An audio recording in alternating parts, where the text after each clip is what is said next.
Chapter 1. She said, I walk down the street. There's a deep hole in the sidewalk. I fall in. I'm lost. I'm helpless. It isn't my fault. And it takes forever to find a way out. Chapter 2 of my life. I walk down the same street. There's a deep hole in the sidewalk. I pretend I don't see it. I fall in again. I can't believe I'm in the same place. It isn't my fault. It still takes a long time for me to get out. Chapter 3 of my life. I walk down the same street. There's a deep hole in the sidewalk. I see it there. I still fall in. It's a habit. But my eyes are open. I know where I am, and it is my own fault, and I get out immediately. Chapter 4 of my life. I walk down the same street. There's a deep hole in the sidewalk. I walk around it. Chapter 5 of my life. Finally, I walk down another street.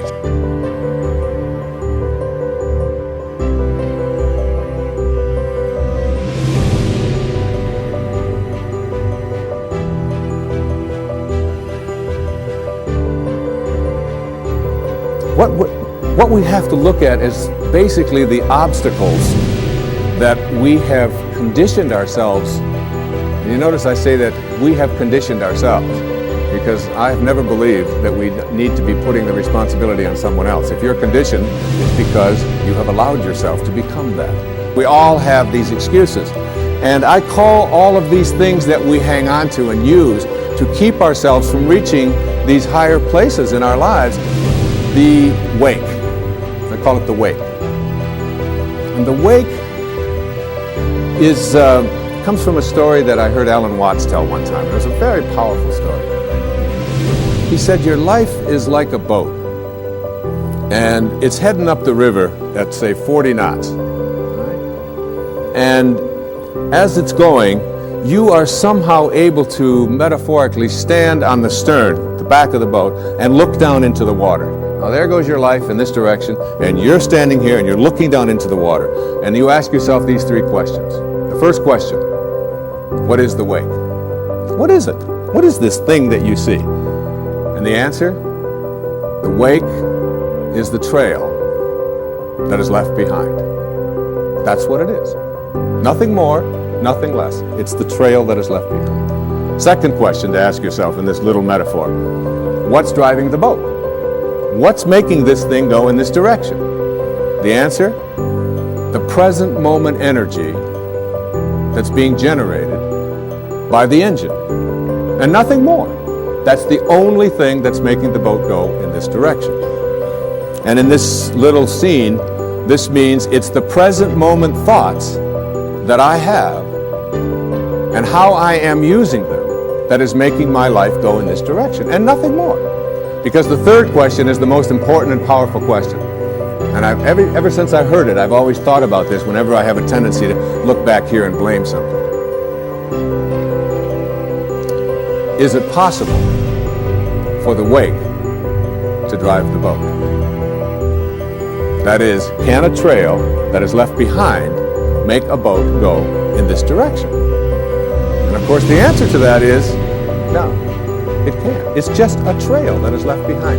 And in that trail, there are an enormous number of things, and every one of us has a wake. And we have a whole lot of stuff in it. And one of the problems that we have is that we have a tendency to look at the wake and all of the stuff that's in it to explain why it is my life isn't working the way I would like it to work. And I was one of the people that was a sponsor and leading this group. And the sign on the wall said, there are no justified resentments in this group.